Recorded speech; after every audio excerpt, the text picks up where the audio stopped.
I needed to get new scrapers, razor scrapers. And so I go online, Amazon Basics. Why not? And I look, Amazon Basics, the name.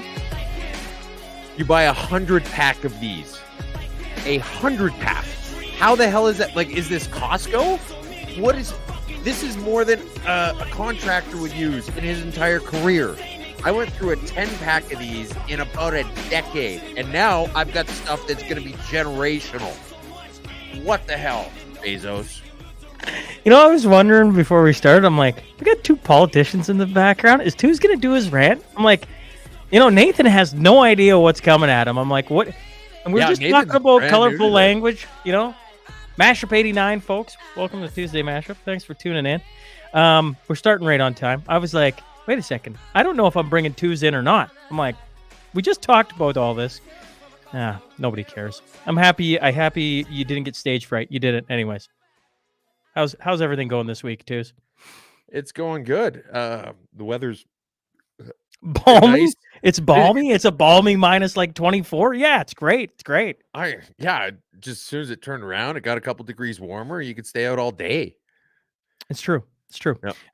We're gonna hop right to the first thing. You know, normally me and Two's we kind of like to warm everybody up, but we got two guys sitting in the background. We're joined by a couple of politicians. First I'm feeling pretty special on this side. Yeah. We get joined by MLA of Lac Saint and Parkland. Most people have remembered him from the podcast. He's been on multiple times, Shane Getson, and then the MLA of Lethbridge East and the Minister of Affordability and Utilities, Nathan Newdorf. And Deputy Premier, if I'm not mistaken. I don't know. We'll bring him in. I think. How's it going, boys? It's going great. Yeah, Tuesday I was deputy premier. I got a demotion in that front election. What a way to start the 2'sDay mashup. Hey, really sewering the guy. Hey, yeah. Now, okay, Getson's still friends with me, but I don't know what it means if you're friends with a whip. That's kind of a bad news item normally. Well, I got friends in low places. Apologies, Nathan. No worries, Steve. Well, let's start here. Alberta grid solar panel discussion. Yeah, I'm going to pull us back out of that and just say I think I was sitting on the couch, folks, like so many other people. Oilers were playing, and you're sitting there and you're watching the game. Two's wasn't watching the game. He's a Flames fan, and I don't even want to get into Nathan and see if I'm seeing by the face that he is not a Flames fan. That's good to know. Then it all comes out. The emergency alert comes out. It says, reduce right away. We don't want to have rolling blackouts. And you're going, what is going on? It's like minus 42 outside right now. Boys, have at her, because there was a lot of us, I think probably the majority of the population of Alberta, but I was getting texts from all my buddies in the States, everything like, what is going on? Boys, what is going on? Well, it was a perfect storm against Alberta on Saturday night. We had a massive cold front that really impacted the grids in BC, Saskatchewan, Montana, down in Idaho. Idaho had a grid alert, and they pulled all the surplus electricity out of Montana, so we weren't able to gather it from there. We had a couple thermal generators go offline. And then, of course, when it's dark, we're not getting any solar. And on Saturday, we didn't have any wind generation, so we were really low in our generation capacity and our ability to pull from our neighboring jurisdictions. And then we kept watching our demand go up. So we got real close to that threshold, and we put out the emergency alert. And I have to say, Albertans rose to the challenge. They were incredible. Within 1 minute, 100 megawatts of load was offline. And in less than about 5 minutes, 200 megawatts.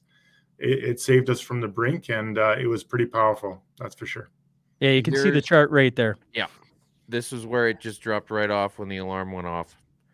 Yeah, it's amazing. It's amazing. I'll tell you, going through all that for a few hours before, as we're trying to make these decisions, to see that kind of response, to be honest, I've never been more proud to be Albertan. I've never been more proud to be Canadian, that when you're in a tough spot, I think it literally means you do some math. It's somewhere around 500,000 people turned out their lights and did a little bit of work for Alberta. It was pretty tremendous. I got a little emotional, I will say. So you're saying, forgive me, I'm going, like, how hard was it to make that call? A1. Let's just start with the emergency alert. Like, was that like, we gotta pull this trigger, like we're getting awfully close? And then my next question after that goes, what does awfully close even mean? If it's all of a sudden like the entire Alberta just goes black? Are we just black in the middle of December, in the middle of January? Yeah, not quite. Well, it was tough. Like we were talking, we were talking with the ISO. Obviously, they're making recommendations and they're telling us how close we are. We were less than 100 megawatts away from not having enough energy, and we were talking with the Premier's office. We were talking with the Office of the Minister of Public Safety, Mike Ellis, and we were working on the wording. Like, what do? We don't want to panic people. We don't want to scare people. We don't want to over exaggerate. And then we made the decision that we needed to let people know that this is how close, and we'll see how much people respond. And so, like I said, we were under 100 megawatts, and all we needed was another generator to go down or a bit of a surge in the system, and we would have had some rolling brownouts, which is a scary situation. Okay, So, perfect. That's, I mean, not that, but I was curious as to if it was going to be more than we could provide, what would it look like specifically? And that's what it'd be, was rolling brownouts. Yeah. So basically what the ISO has to do is you pick regions and say, your turn for half an hour to an hour, you're not going to get any electricity. And so everybody's really sitting in the dark because we have to turn off that section of the grid to shed load. And then we say, okay, it's cold enough. We can't leave you in the cold and dark that much longer. Now we got to go to the next region. And So, that's like triage for the electricity system. Not fun. Nobody wants to have to make that decision. which place would you pick first, and why would it be Edmonton?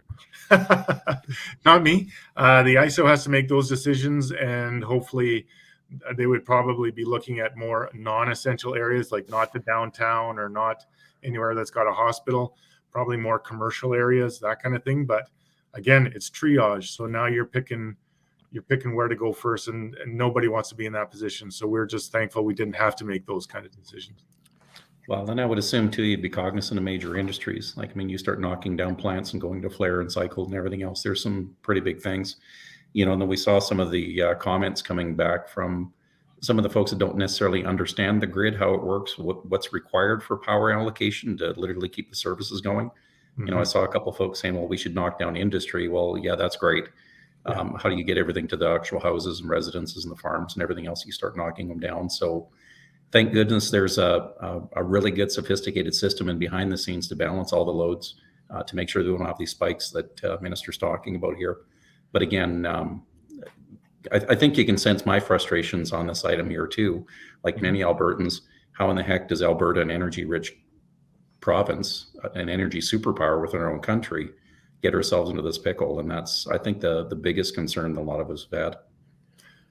Did you guys reach out to anybody aside from the alert? Like, for example, I saw a bunch of pictures of downtown Calgary and Edmonton that were still lit up pretty well. Did you guys talk to anybody who might be just using stuff to keep lights on and whatever else? Were there conversations outside of the alert with maybe some potentially large power draws? Well, industry certainly, because they're known entities and they're in one place. But those downtown towers can have fractional ownership or a different maintenance company. The owner could be somewhere in Europe. Who knows, right? Like we don't have a registry of that, so it was just a blanket call. And then we learned that, hey, we've got to do a little bit better. So the next day on Sunday, we were reaching out to commercial and corporate industry a little bit more, particularly through the chambers, saying, hey, could you help us out in those realms a little bit more? Mm-hmm. We had a message tweeted out by the city of Edmonton, actually, that the city decided to turn off all their unused buildings, all the lights. So they got the message. But the first night, Saturday night, that was a learning experience. We didn't really know what the response was going to be. We didn't know how it was going to be impacted. We certainly didn't expect that level of participation that fast.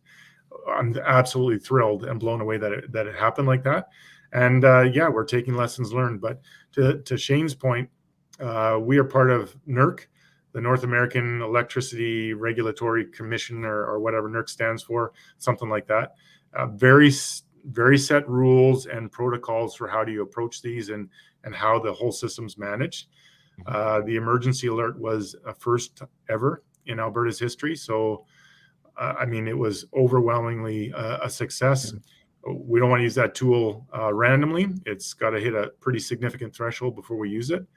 But now we know what can be accomplished by it, and how to do it even better next time, if we ever have a next time. Gents, you guys, no, I'm not trying to date you, but you're older than me, I think. Anyways, has this, like, forgive me, has this happened before? Like, have we ever gotten to where we're, going back to Shane's point, we're this energy-rich province. We're sitting on it all. I can't remember any time as a kid. Now, certainly things have changed. We've been growing and everything else. But has this ever happened before? I've learned from the ISO 2013 during the floods. We actually got to very similar levels of close to our threshold because so many plants were down. But we didn't have to issue an emergency alert because the entire province was sort of already on emergency and everybody was doing what they could. This is the first time ever for an actual emergency alert on everybody's cell phone saying, hey, we're close to the grid. But some of the history in that honestly goes back to the early transition off of coal power, because coal power was incredibly reliable. You fuel it up, you turn it on, and she goes. And it created heat, so that the temperature didn't have quite the same impact as it does on natural gas. I don't think natural gas burns quite as hot. Also doesn't have the same kind of emissions. And we all know that not every single coal plant converted to natural gas. So we had a major dip in our thermal capacity, our dispatchable capacity. And a lot of what came online was renewables, which they have great qualities. I'm not going to lie. No emitting and very low cost. But at minus 45, Nathan, maybe they're not the thing. I mean, we can say the quiet part out loud. That's right. Yeah. You know what? It's amazing how many people don't always realize that when it's dark outside, we're not getting any solar generation. And when the wind's not blowing, we're not getting any of that. So then that's where we really felt it. Yeah, and further to that, Minister, too. So prior life, I mean, I've worked on the Montana tie line, of which now Berkshire Hathaway has purchased that. We had 350 windmills down around that Lethbridge country that we put in place for that. So these are some of the elements I grew up with or in my career. Some of the metallurgy and some of the items that are actually required, also the materials that they're on these windmills, they're fiberglass. Mm-hmm. You get minus 40 degrees on fiberglass, and I'm an aviator as well. You want to talk about a big prop shattering? You want to talk about real impacts on some of these things? That just happened in Prince Edward Island. Yeah, well, there's physical limitations to this, and my frustration and irritation when we get into the whole renewable file, because again, Minister said it, Nathan, you said it well, we're not against it, but there are physical limitations and properties to these. Mm-hmm. So the problem that I find oftentimes is when practicality engineering gets outweighed by fairy tales and pixie dust because someone's driving an ideology. This stuff gets derailed nonstop. Yeah. I'm frustrated here. Like we have to. And I think this emergency alert, first time in Alberta history, it just exemplifies this. We have to cognizantly go into this and looking at the technical challenges that we have, because this is our warning shot across the bow. Yeah. Drop the politics, work the problem, come up with a solution, because Albertans deserve this. And, you know, Nathan, when you and I were down in Kansas City, it was the same thing in the Midwest. Texas just happened at that time. They had a freak ice storm that kind of wiped out a bunch of their renewables. Mm-hmm. Everyone was giving us a warning sign 2 years ago down in their grid of how fragile it was. And there's where the frustration comes to pass. Park the damn politics here, guys. It's not about renewables. It's not about one form or energy, the other. It's making sure we have a diversified system in place and make sure we cover those base loads. So again, Nathan, to your point, those coal-fired power plants were literally sitting in my backyard and they got shut down. Yeah. I know how they ran those, the old plant operators with supercritical boilers. Your tolerances of jacking those things up and bringing them down wasn't there. You can throttle them quite readily and respond quite readily when you're on natural gas, but that steady state, that base load, I don't think we found anything other than nuclear that literally gives you that steady state, that constant base load of power that you need when you need it, and it's dependable right there. Like that's part of the reality. It So is. are you guys Yeah. talking at all about facilitating construction of more natural gas capacity or nuclear? Maybe working with the Minister of Red Tape Reduction, anything like that? Well, we got more natural gas coming online.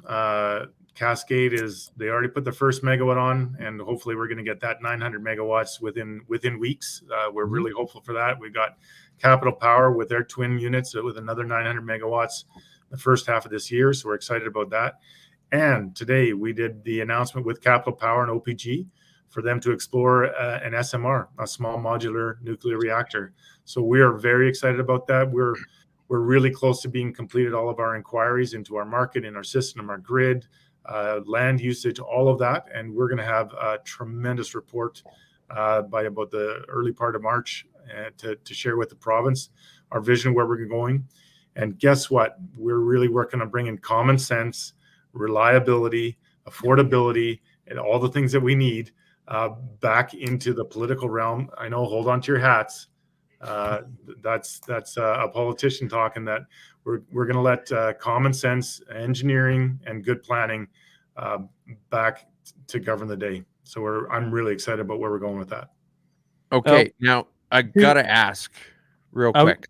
Last question then, and we'll let Nathan out. I promised him 15 minutes. We're at 16 already. I'm sorry. No. One more. Right. Okay. Here's the thing, and you. No pussyfooting allowed on this.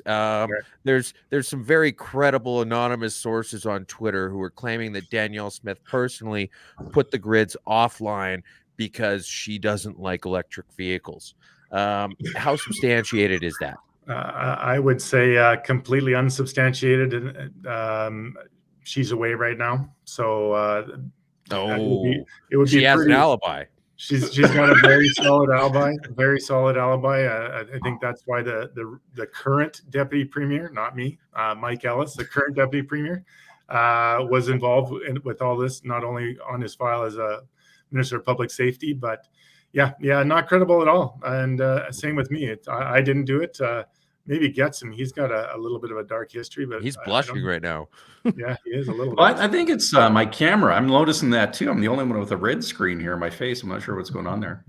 Maybe I'm having a heart attack and I don't even know it, or I'm trying to control my cool on this file and just not. Well, you know, those heart attacks are pretty contagious these days, so who knows? Nathan, any final thoughts on this before we let you out of here? I'm a couple minutes over time, but appreciate you coming on and updating us and the audience. But if there's anything you want to add, please feel free.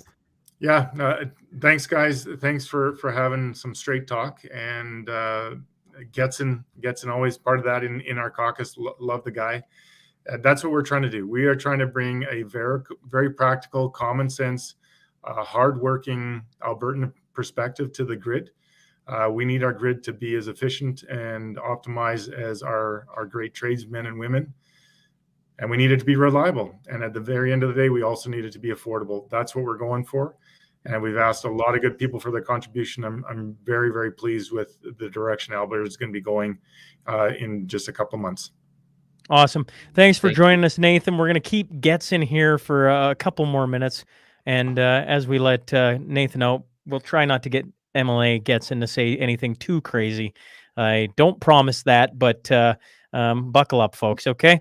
Well, I'm the whip now, so I only get in trouble with myself and the premier, so I got to set a good standard here, fellas. Okay. Australia's upside-down wind farm. We're going to start here, okay? Getson's agreed to stick in for a couple, and we're going to start with the wind farm. It's the 20th anniversary of the commissioning of the Chelicum Hills Wind Farm in Victoria. 2's, you know what the heck this story was about, because I read it, and I'm like, I don't know what 2's is trying. I was pretty dense today, I'm not going to lie. Okay, well, just so what happened is that there was this article, which was kind of meant to be a bit of a puff piece, you know, a celebratory thing about the 20th anniversary of this major wind farm, and it looked at these other major wind farms that had been brought online at the same time. And I just thought it was funny. First off, here's their 12-month rolling average output, and the top of the grid is 50%. Like, it's just they didn't even bother putting the top half of the percentages in, because that's where wind power is at. And then this is it normalized and all put together. And then the other thing is, this is looking at their break-even point. So when they got brought online, and then there's one that got up to, it looks like just over 1.5 million. There's two that after 20 years still haven't broke even, and then the rest are somewhere in the middle. Now, interesting thing is that, and this is, to their credit, they're fairly honest about this, I thought. They didn't take into account cost of debt, maintenance costs, even the time value of money or inflation, probably, because that's not totally clear in the article. And then if you look, there was another one I just found, a little reference to wind maintenance costs at 42 to 48,000 per year USD, which if you translate that into Australian dollars, you end up with them. The best one they had is a little bit below break even, with very conservative estimates in there. And so, anyways, this is the 20-year anniversary of this thing, and it still hasn't made any money. It still hasn't made back its investment. So yeah, I just thought it was kind of funny that this, and one of the problems, Shane, you probably know more about this than I do, is that information on wind farms is very scarce, and it's hard to parse through what's out there, and you end up having to compare, okay, well, this is the way it is in this region, but there's no information in another region, so I've got to assume it's going to be roughly the same. And so anyway, and granted, these are 20-year-old windmills, but we don't have any data on any of the current ones. This is what we're given, and they can't even cover their costs. Yeah, there's a ton of sunk costs that go into these things. I mean, again, I can speak when, we were throwing in those few, we partnered up with another company and we had these 350 windmills, and that was my first exposure to it. Mm-hmm. I loved the project. It was great in concept. It was really interesting. And then you start tearing into it, right? Like there's, at that time, it was almost novel to that approach. It was a lot of good PR going into it. We were trying to get the renewables online. It was a lot of hedging. Enron was just kind of ending when this project was started in the middle of it. Like, honestly, like that's part of the thing that was taking place. And there was some tongue in cheek at that time. If it weren't for grants, you wouldn't see any of these things going up in the air. So you're almost creating a false market at that time to try to get some early adapters to do it. Now, do I think that there's a place for them? Absolutely. But to your point on this, when you try to look at the actual numbers or have a conversation with someone on the actual numbers of the upfront cost, the sunk cost that you have, the operational costs, and then cleanup and restoration on the back end, that's the other thing, is that, yeah, the reclamation is nowhere on here either. Well, it's almost become like a theology. You get in these conversations and people get cross-threaded on it. And again, put on my technical hat, when you're looking at any of these things, you want a suite of options that are in your back pocket if you're looking at a grid or even a viable project. But there has to be incentives on the front end if it's something new and emerging, and then you've got a market conditions. Okay, we've got that now, you can pull it in. But yeah, you're right. These things do not come for free, and it just irks me when people say that, well, it's free energy. Nothing is ever friggin' free. Mm-hmm. The other one too is the restoration. They're just now starting to bring out windmill blades. So Siemens was telling us that one was over in Germany recently, as this October. The second generation of the windmill blades are coming out where they can actually recycle them. So everything you have right now, the existing fleet that's been out there, they're throwaways. It just gets buried. They're throwaways. There was one gent from I want to say wasn't Norway. It was Denmark. We met on this train. It was a Czech train running through from Prague, basically into to Dresden is where we're heading. Mm-hmm. He was telling us they never used to have landfills until they got windmills. Like this is part of the thing that comes with it that no one wants to talk about. So if you're going to look at this rationally, then yeah, you have upfront sunk costs, you have operational costs, you have cleanup and restoration costs. No different than any other power generating operation they have. Well, I would say the one difference, or at least as it looks right now, and I think maybe that's one thing that you guys are probably addressing with the moratorium, is that the abandonment regulations seem to be a little bit fast and loose. And Well, it's it's just sort because of they weren't. Yeah, because it's brand new. Like if you look at the energy sector, when you talk to a farmer, and this is just 30,000 foot view, kind of grassroots, fence post, Timothy in your mouth conversation, right? When a lot of these prospects were out there for either windmills or solar farms, every farmer out there who's ever dealt in the energy sector kind of understands what the rules are for cleanup restoration, soils management, those type of things, consultation, stakeholder engagement, inclusive of the municipality or the counties that you're participating in. When it comes to the electricity file, it didn't have it set up the same way. Like the same rules were not in place as we would just assume it was for dropping in a well site or cleanup and restoration. It wasn't there. So that's where we had, and Minister Neudorf has done a phenomenal job on this file. That's where you're starting to pull this together and go, okay, holy crow here. You've got tons of things that potentially could go sideways on us. 80% of the overall investment in the country at the time was in Alberta in renewables. Like all the renewables, 80% was taking place here. It was the Wild West. So at one portion, we're trying to make sure that we've got viable farmland. We're trying to get irrigation put into these areas. You're trying to make sure that you're not rebuilding a grid and putting a ton of redundancy in the system to cover shortfalls when it's not there. You're double building, double handling, and we needed to get the rules in place. And moreover, our regulatory bodies needed to have something modernized, hence the pause. And the pause, when minister's looking at this, obviously spoke to the entire file, not just a segment of it. So coming out of the gate on this, all of that should have been contemplated and baked into it. And then when that rolls out in that March timeline, I think everyone will be able to have a safe bet of how we're going forward on this.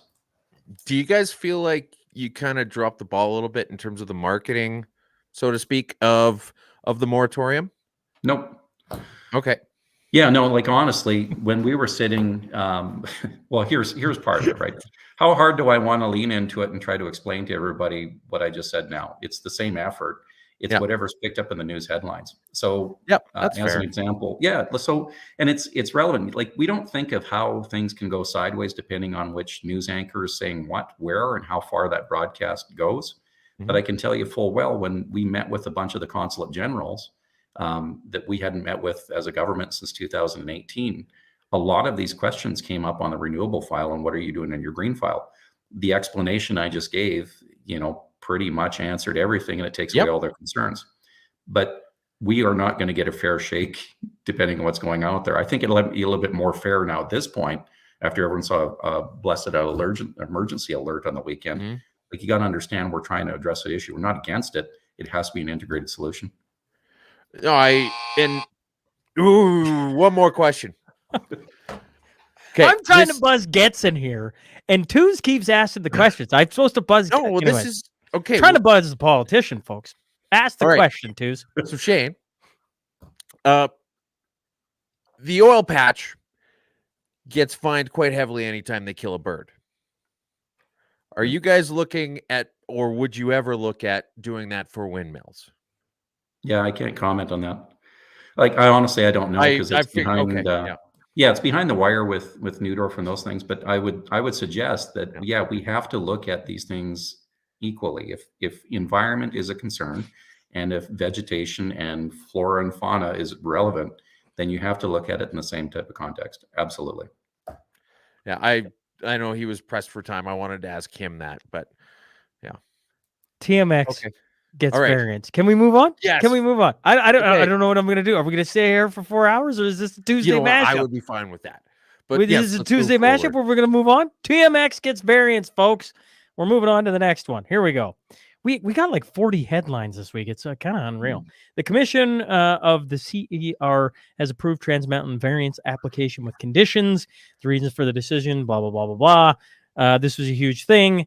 Either way, they're going to allow them to use a different diameter of pipe. Correct, Twos? If I read that correct? Yes. If and jump in at any point, Shane. My understanding was that they were having trouble drilling underneath the river, and they thought that they would have a higher probability of success with a smaller diameter hole. And so they needed to apply for basically just okaying a change order with the government at what seemed like a very late point in the game, to be honest. and they got the okay for it, which means that they can move forward. Also, not in that tweet, apparently they secured another $2 billion worth of funding. So that $30 billion price tag hasn't formally been announced to be up to 32, but they got an extra $2 billion worth of loans for it. So look for that soon. How excited are you about the Trans Mountain Pipeline there, Getson?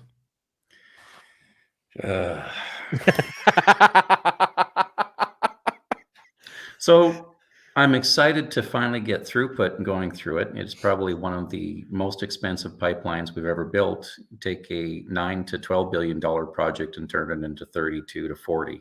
That's what we're seeing. So as soon as you get government involved,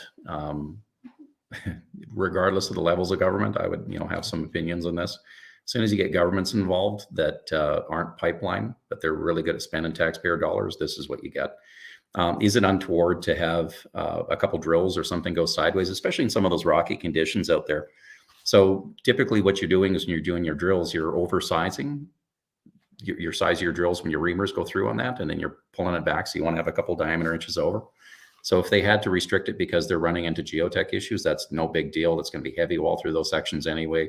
They'll deal with it on the wall thickness and some of their pump throughputs. Like, that's not a big deal. The issue that a lot of the challenges with that job literally came down to the federal government getting involved and creating a ton of these issues. But they're almost done. Sure. Yeah. Okay. Now, it seems to me when you look at the timeline that just because this came out, we were talking about it when it was like 97% completed. Now, in terms of project management for a pipeline, you don't necessarily have to start at this end and go all the way to that end, as I'm sure you know. Why did this issue seem to come up at the 11th hour? Why was this? If this was the 2's has been very critical that they should have figured this out from the beginning and not at the end. I feel like this should have been the first thing they did.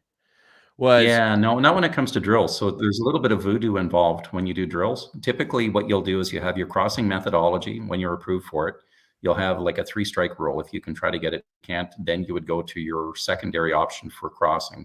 Typically, if you're doing a trenchless drilling, your alternate option in this case, in most cases, would be an open cut in those areas.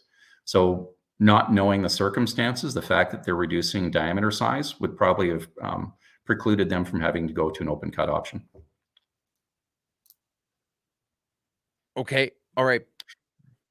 But why not do it at an earlier stage, I guess? Because, I mean, they've been digging this for years.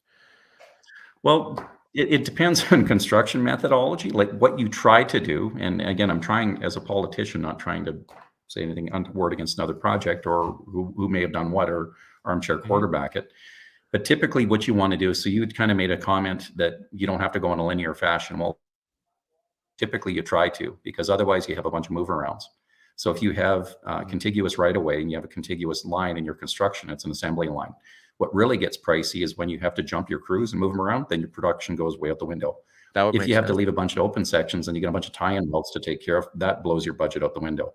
I typically, in the companies I worked for, we would try to get our crossings out of the way with first. So, in your first or second season, if you had contiguous right of way, once you got there, you would string your pipe out into it. Leaving your crossings to the last, not the best thing, but I can't speak on their schedule and specifics. I know folks that are on those jobs and are coming off of those jobs that have given me some insight, but that would be untowards for me to comment on that. So it's not atypical that you wouldn't, if you had your crossings figured out.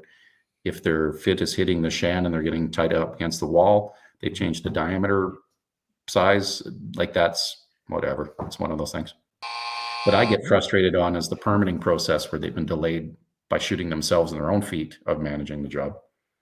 Hey, Shane, can you stick around for one more headline? You tell me if this is something you want to talk about. I feel like it's something you kind of know a little bit about, the media void, and then truckers. Although it's farmers, German truckers and the media void. I mean, there's truckers, there's the giant farmer protest. You interested in commenting on? You were just over in Germany. Would you be interested in tagging around for this one? Yeah, sure. So far, so good, you guys. You give me a lot of latitude. I certainly can. Like, there's been like the craziest thing about this entire thing, folks. I'm sorry, is the statue part of the convoy? No, Well, that's in They- Berlin. It looks like it's that's in the Berlin. statue in Berlin. yeah, Berlin. It's just like they've just like shut down It's everything. literally like a big traffic circle in the center of the city. It's absolutely gorgeous when you see it. So this has been Yeah, that's going that's on pretty now for, well, and of course you can't see the entire thing, but regardless, like there's just video after video after video of I can just scroll down. Here's another one of all the farmers, all the tractors, right? Just like everywhere. Kind of gives you a little bit of the feeling of what the truckers convoy here in Canada was. And of course the media void. Same thing getting said over and over again is nobody's hearing about it. It's like, well, here in Canada, we know all too well about that. What have you been? Have you heard anything about Germany, Shane? You were over there. Do you have any comments, or do you want to just talk about media for a second and the fact they got their own agenda? Well, I think Germany's interesting. Like, actually, it's a new country. I think we kind of talked about that a little bit. So this is the first generation that's been whole as a country since the wall came down, which was pretty neat to get on side with. Their federal government is also a coalition government. It's based of 3 different colored parties, basically the green, the yellows, and the red. The red and the yellow were predominantly more of a conservative side. The greens are like way hard left type item. A lot of the policies for them to form their coalition and keep moving forward are a balancing act of compromise in ideologies and politics. For me to see some of those greener policies that have been so pervasive and quite frankly, in my opinion, a little too harsh, we've never tolerated here, that some of the farmers, the folks, the boots on the ground are pushing back against it, I find it encouraging. So I think that those other 2 parties will now have some support, if it were, to work with their colleagues in that coalition to say, hey, maybe we've gone too far in this area, we have to throttle back. As far as the media outlet or non-coverage, that seems to be a global phenomenon taking place, but more in the countries where their media is a little bit more censored, like here. I'm not surprised we're not hearing about it here. Like, Yeah, I took a quick trip totally down on to brand. South Dakota over the Christmas break, and all of a sudden my phone still wouldn't pick up media feeds down there because apparently I have a Canadian SIM card. Like, that was pretty wild for me. There's never a dull day up north, is there? No. Thank you so much for hopping on with us, Shane. Always appreciate it. Twos, if Thanks, you got Shane. one final question, are you good? I can just see No, I'm it just making them squirm on that side. No, Shane's a very easy guy to talk to, and it's easy to pick his brain, and I get carried away sometimes, and I'm not going to apologize for it. Thanks for hopping on with us, Shane. We'll let No you worries. out of Thanks, here guys. so we can go back Thanks. to our debauchery that we do on this show when it comes to bridges and other stupidity. And 2's, you have my full authorization when I'm not on to rhyme thing with truckers as much as you want. Will do. Oh God, we're just cruising along here, Shane. All right. All right. Okay. Thanks, Shane. All right. Okay. Here we Oh go. boy, here we go. Here we When I go. turn All this right. hat All around, right. Like I'm flipping a switch. All right, the Tom. politicians are off. We can go back to the regular right. scheduled show here, folks. A bridge too far. We're into the rapid fire. Twos is into the rapid fire again. Okay, here we go. A busy pedestrian overpass in the city's northeast has been shuttered and deemed unsafe due to aging just weeks after it got a $23,000 art mural. They're gonna do, Yeah, so they spent $23,000 on this pedestrian overpass, and then she got somebody, and then somebody 3 weeks later was like, "Is it safe to walk on still though?" Nope, we're gonna have to tear it down. Okay. an apple a day. This is rapid fire. You wanted this, Yep, too. So I'm going to yep. be fast on you. Even if it's dead as a doornail, that old iPhone in your junk drawer could be worth up to $150. They got a proposed settlement and class action lawsuit. Apple has agreed to pay out $14.4 million to Canadians who owned an iPhone 6 or iPhone 7 and downloaded a new version of the iOS operating system before December 21st, 2016. Yeah, so they said, we don't admit guilt, but we're okay with this, which means we're not going to say we're guilty, but We're we're just gonna super pay. fucking guilty. It was all about batteries, right? People were upset because they were saying they were screwing with their batteries. They And it basically just turns out paid you they- to Yeah. CBC is not a serious organization. We all knew that. With the federal government planning to phase out sales of new gas-powered vehicles during this is a headline, and this is a story, next week's decade, many drivers question how they will fare on cold prairie days like this week's. But two electric car enthusiasts who chatted with host Leisha Grabinski on CBC's Blue Sky this week say they love driving their vehicles in the winter, don't they? It's an idiot puff piece where all they did was just get some anecdotal conversations from people who already have EVs, which is getting a little bit worrisomely cultish, by the way. CBC is definitely not a serious organization. On Thursday, Just a headline. Chrystia Freeland was asked whether Canada has an immigration problem. In response, she suggested Canada has a housing problem. Okay. The headline is, there are no simple answers to the immigration and housing question. I would argue that, yes, there are simple answers to the immigration and housing question. Look, if you're eating a bunch of food and you're full, you stop eating. CBC can't do anything right. A network problem that took many CBC radio programs off air across the country Wednesday morning has been resolved. Quoted Thompson, a spokesman for CBC, said the network's ability to produce any broadcast content was caused by a major technical equipment failure. Yeah, they fucking suck at their jobs. We pay them $1.3 billion a year and they can't even keep the lights on.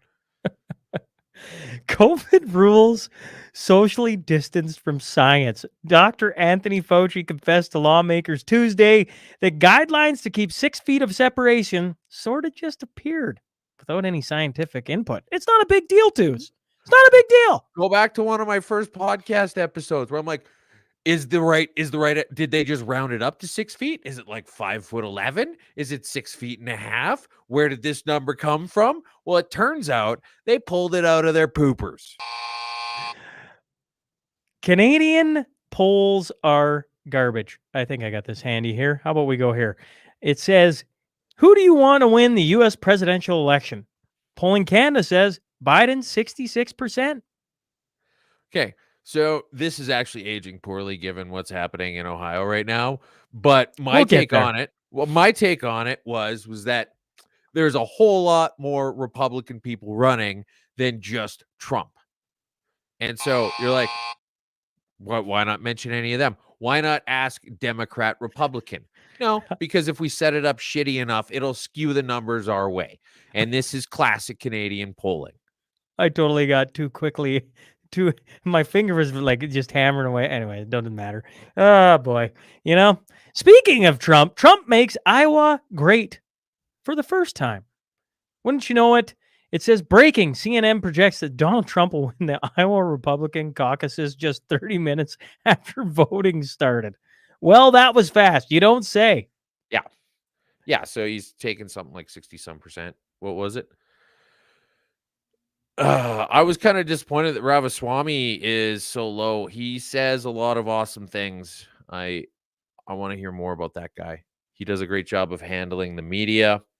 I'd say he does a better job than Polyev of handling the media. And so, yeah. Weffers be planning the World Economic Forum is back meeting this week. So I thought it was just, we should probably put that in there. They're in Davos. They kind of messed with our lives and are continuing to mess with our lives. And they're complaining about how evil Elon Musk is. Right. Yeah. And how scary the new Twitter name is, and how it's just this evil place where we people were talking about express thoughts, where people are allowed to express thoughts now, and they have opinions. Man, we should have asked those guys about the obviously upcoming NDP leadership. Oh well. No, missed opportunity. I just thought of it now. The snow don't stop. The Bills Mafia. I don't know if anyone else was saying this. I know the NFL fans are still probably watching the game that's ongoing if it hasn't finished. But this is the Buffalo Bills. And I was talking with the brothers today. I'm like, you embrace this. Buffalo's just like, this is our place, right? Like, and then of course they go on. The Bills win 31-17. Like, but this is people getting to their seats. Oh, that's awesome. That's great. Oh man, like it doesn't get much better than that. That Okay, reminds me of like I think it was a 2008 Vanier Cup. It's like minus 40. It's the one that they actually did in Saskatoon. So went back for that and was running around with my shirt off at minus 40, trying to get everybody cheered up. But the frickin' Laval Frogs ended up taking it anyway. Oh, it can't get much better than that, or can it? Oh, The seriously? You Oilers, can't just- baby. This isn't 10 on in the a docket. row. This isn't 10 on the in a docket. row. I snuck it in. Hey, woo, woo. 10 in a row. We're hot. We're hot right now. Seriously, Anyways, you guys just beat the Sharks. That's not even an actually, accomplishment. we beat the Canadians. We beat the Montreal Canadiens. That was the game that put us 10 in a row. Yeah, but I mean, Actually one of says it your right recent there. games was against the Sharks. It's not an accomplishment. I feel like I could beat the Sharks. Okay, and the Canadians, they do everything hab-assed Okay, because they're the Habs, Sean. back Did to you- your regular that scheduled Habaton? show. That was the pace. You know, I'd be curious if we did a show that pace the entire time. We had like 30 headlines and we just rattle them off and see where we get. Go back to the original model. It was like as fast as we could go. I kind of like the pace we set there. Here we go. Okay. I'm just throwing it out there. I'm you know, when you get that pace going, Okay, that's a lot of fun. Do we want to do a super rapid fire episode? Yes, we do. I mean, what's the worst thing that happens, folks? Nobody likes it? Okay. Possible. All right. Possible. Toronto has banned. Oh, Toronto is a cancer on the country. This is like the amount of stuff going on in Ontario. You remember we made the joke last week about planes don't even want to go to Ontario because the like the plane that was taken off to go to Ontario, California. And then this week you have like 6 stories coming from Ontario where you're just like, what is going on? Here we go. Toronto has banned tobogganing. You may have heard this before from us too.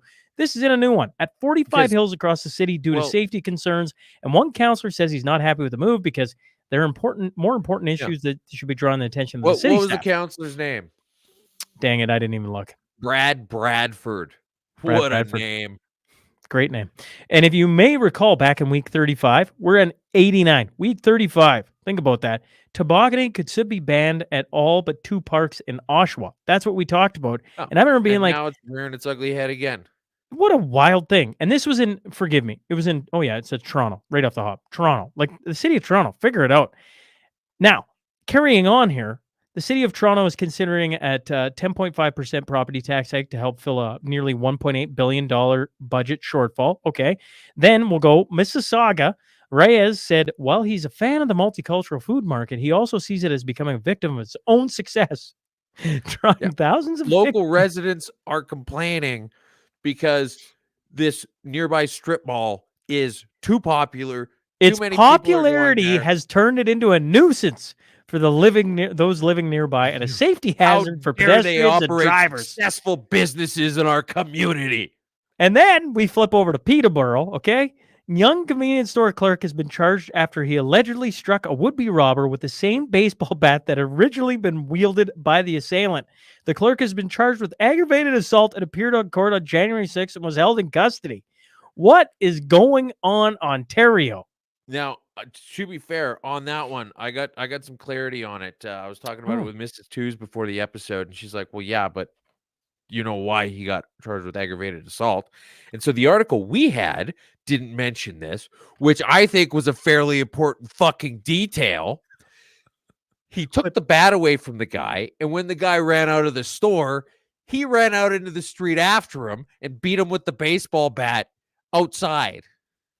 He chased him down and beat him up with his own baseball bat outside. If you'd been hit by that guy, because it literally says in the article he'd taken the bat after being hit by it, I might have chased him out in the street and beat the crap out of him too.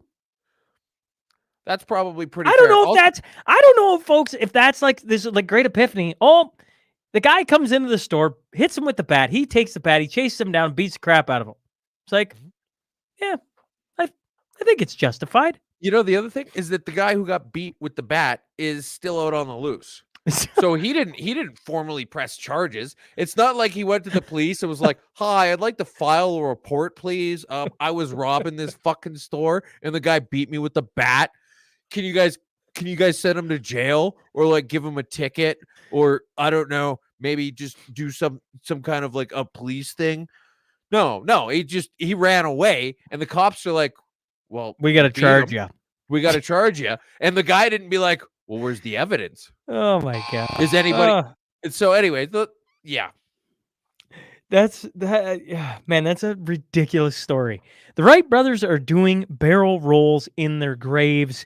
Speaking of ridiculous, the Federal Aviation Administration, FAA, is actively recruiting workers who suffer severe intellectual, that is in parentheses, disabilities, psychiatric problems, and other mental and physical conditions under diversity and inclusion hiring initiative spelled out on the agency's website. Quoted, targeted disabilities are those disabilities that the federal government, as a matter of policy, has identified for special emphasis in recruitment and hiring, the FAA's website states. They include hearing, vision, missing extremities, partial paralysis, complete paralysis, epilepsy, severe intellectual disability, psychiatric disability, and dwarfism. Okay. I would have no problem with the pilot using a high chair. All right, or a booster seat. I could live with that. All right. But I feel like having a blind pilot, probably not a great thing. Somebody with severe mental, not to sound How about insensitive, complete but I don't paralysis? I don't want to. I'm getting to paralysis. that. I'm getting to that. Okay. I don't want to sound insensitive, but I don't want a suicidal pilot. Okay. And if you need to fly the plane using the Christopher Reeve straw, I have concerns. I don't think any of this is out of line. Oh boy. Oh boy. Trudeau freefall continues. Former prime, two things here. First, I'll read the first one. Former Prime Minister Jean Chrétien says, deciding when it's time to step down and leave politics is simple, but very personal. Chrétien sat down with CTV's Question Period host Vasi Kepelos for a wide-ranging, I'm trying not to read do you want me to read that, or do I want me to finish here? I was just laughing. It just, yeah. Why is there braille bumps on drive-through teller machines? Or when the city of Calgary mandated that there needed to be braille on the scooters? Stephen Hawking, this is your captain. Like, imagine if you need to like type out the message that you need to give to everybody, like how long it takes you to type out, like, we will be cruising at 38. Have you seen Chappelle's? Have you watched it yet? No, dude. You haven't watched it when he makes fun of people with disabilities? Oh, okay, well, my that's hilarious. God. I mean, maybe we should have mentioned the fact that Spain just recently elected an elected official with Down syndrome. She has Down syndrome, and they have an elected official with Down syndrome. Yeah, I mean, it's still better than Trudeau. You're not wrong there. Okay, anyways, go back to this. The listeners chiming in with some just absolute gems. Okay. Yeah, sorry we were missing all the ones that were coming in when the other guys were on. It was kind of a limited window thing. For a wide-ranging exclusive interview, blah, blah, blah, blah. It quoted, here's Chrétien. It quoted, it is time for him to decide what is the best for him, what is the best for the party, and what is best for the country. He also said it's a very personal decision. And this comes, or at the same time as Abacus data said, overall 20% of Canadians would vote for the Liberals, 24% if a federal election were held now, compared to 41% for the Conservatives and 18% for the New Democrats.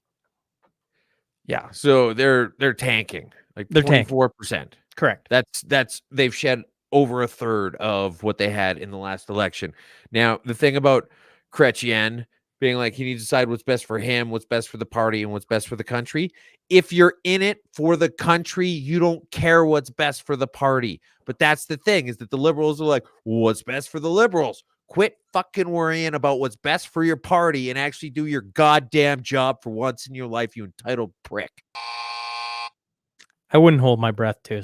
I don't see anything coming. That's me. This is a strange story. Can I just say, like, every time this is completely expected. This is the kind of thing they just lost a Supreme Court decision in BC, and now it's totally legal for junkies to do whatever drugs they want in playgrounds. Yeah, Yeah. What I mean is every time I think we've hit a new low, we find a new way to just go a little deeper. Fentanyl no longer PG-13. In what constitutes why can't I say that word? Constitutes. Oh boy. Because you're A, co- constituted. a trampling of parental rights. British Columbia recently authorized the provision of safer supply fentanyl to youth across the province, regardless if parents are informed of or agree to this measure. The only special requirement for underage patients is the use of two prescriber approval system, wherein one prescriber conducts a patient intake interview and another reviews the client's charts before signing off. The protocols do not provide minimum age for when youth can receive recreational fentanyl. Like, what on Okay, earth is this that? is the exact slippery slope shit we were talking about with the drag queen story hour. Say, you let them do all this weird shit in front of kids. What's next? Drugs? Boom. It happened. I'm Yeah, being glib, but like this is like literally Casey could go. can you imagine giving fentanyl to a minor? Like, what? What? Like, somebody needs to get pulled out in the backyard and just beat the crap out of him and done with this. This is ridiculous. When we said we wanted our freedoms back, this wasn't quite what we had in mind.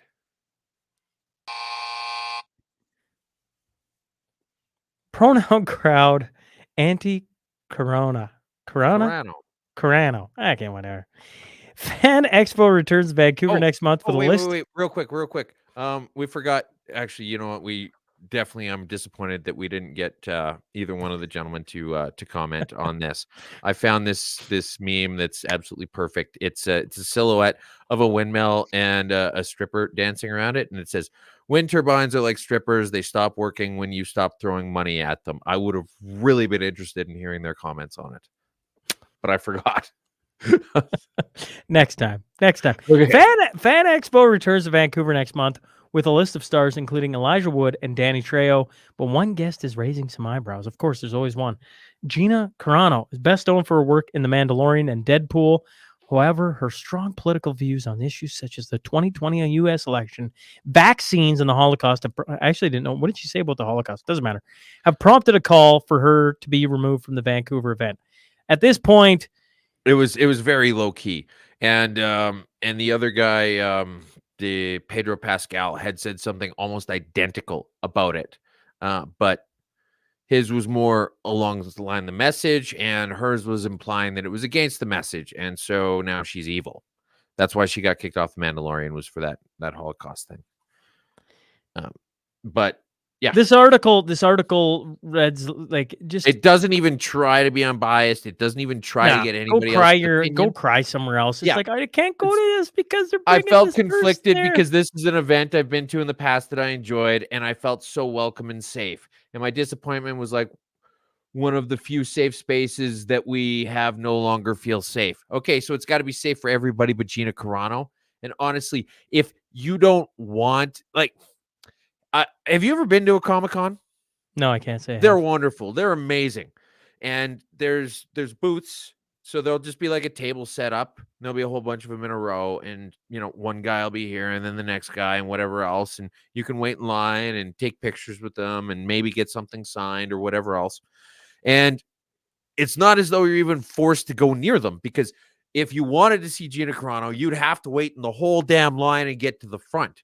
So if you don't like the fact that she's there, you don't even have to get within 50 feet of her. You won't be able to get within 50 feet of her without actively waiting in goddamn line. You need to make a conscious decision to get anywhere in her vicinity. How the fuck is that not safe? And she's only going to be there probably for, a few hours one day, a few hours on each one of the days or something like that. So they're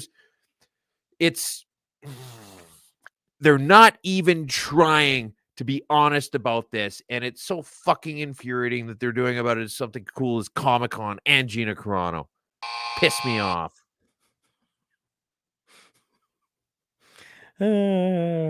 Election Canada opens the hood. Yeah, okay. Well, Election Canada is trying to insulate Canadian voters from false narratives and information during the next federal election by launching an online tool to help voters cut through misinformation and disinformation about the electoral process in Canada. I've heard this one before. I've seen this one. It's a classic. Visitors to ElectoFacts can scroll through 8 categories where disinformation is taking place: special ballots, ways to vote, the counting process, voting technology, foreign interference, the Administration of Elections Canada, and campaign finance. Don't worry, 2'sDay got you covered. Well, and it talked about the very well storied Russian attempts to influence this election. Why in the fuck would Russia want anybody other than Justin Trudeau in charge of this country? The absolute wet noodle who fucks everything up. If your rival country, quasi enemy country, like if we decided that we hated, I don't know, Botswana or Denmark, actually, because we were talking about Denmark before. Let's go with Denmark. Nobody can get mad about us picking Denmark. Okay, if Denmark got rid of their monarchy and they elected some absolute goddamn idiot, we would be like, okay, this is perfect. We could finally use it to settle the border disputes up in northern Canada, which they would say is Denmark, and we could just move the line over a little bit. We could capitalize on the fact that they fucking suck. That's what you want. And if Canada is a rival country to Russia, Russia doesn't want Polyev. Well, actually, O'Toole would have been all right too for them, really. But the thing about it is that Trudeau is the fucking worst. You would want him in charge. And the funny thing, I was thinking about this the other day with this whole Russia trying to influence the U.S. election, because I had the same argument. I'm like, you don't want Trump to win. You'd want Biden to win.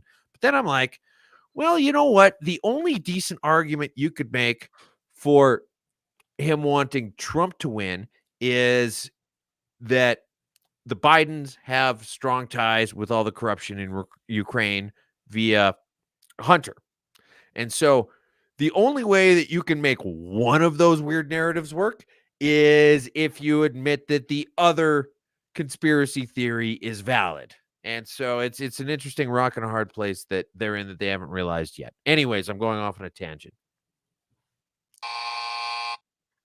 But, one other thing. Sorry. I know you buzzed. Whatever. I suck at this. I've only done it like 89 times. The other thing is that they said that those 200 and some thousand ballots that never got counted. Yeah, this is the first time it's ever come out that it's because they didn't get there in time. Does anybody remember anybody at all on the internet saying that entrusting your ballot to a place as fucking incompetent as Canada Post is probably a bad idea? Anybody said that? Anybody say anything like that? I said it. And yeah, Canada Post fucked over 250,000 fucking people out of their 200,000 people voted and it never got counted. 200 and change. Yes. Yeah. All right. A bumpy road to recovery. In an extraordinary turn of events, a pothole on the road from Patalia to Karnal became an unlikely savior for 80-year-old Darshan Singh Brar, who was declared dead by doctors on his way home from his last rites. And they hit a pothole and it brought him back to life. Yeah. Which is, I mean, it's one like that's about as happy news you can get. Yeah. I mean, that's pretty good. Like it bodes well for Saskatchewan. I tell you what. It's amazing. Like if hitting a pothole can bring you back to life, I'm surprised anyone in Saskatchewan has ever died. I tell you what, you're not wrong there. Although Saskatchewan road's slowly getting a little better. Yeah, slowly, maybe. Well, Mashup 89, folks, in the books. You know, we put on a master class of speed on the last, oh yeah, we had I don't know how many headlines we had there, but we had a lot. There's a lot in there, folks. There's been a lot go on in the last 10 days, 7 days. Yep. Like, what is happening here? Can't even keep up with half of it, and it's only the beginning of 2024 with the U.S. election happening later on this year, as we all know. And I can probably assume it's only going to pick up. Would I be wrong in assuming that? It's going to be great. With the U.S. election coming up pretty soon, if I for any of my American listeners down there, Vance, if you're checking things out, if I was you, the best thing you could probably invest in right now, duffel bag manufacturing. Duffel bag manufacturing? Yeah. Alrighty then. Because there was giant duffel bags of votes in the last election, and there's going to be so many of them this time that if you invested in duffel bag manufacturing, you would make a fortune on the increase in. It seems I'm a little dense over here, folks. Thanks for the explanation, Twos. That was clarifying. That's going to do it for us here on Mashup 89. I hope, here, Sean, you're killing me. I hope everybody enjoyed having a couple of politicians on at the start. At least to kind of talk us through what on earth had happened on the weekend, and I'm sure there's a lot more questions.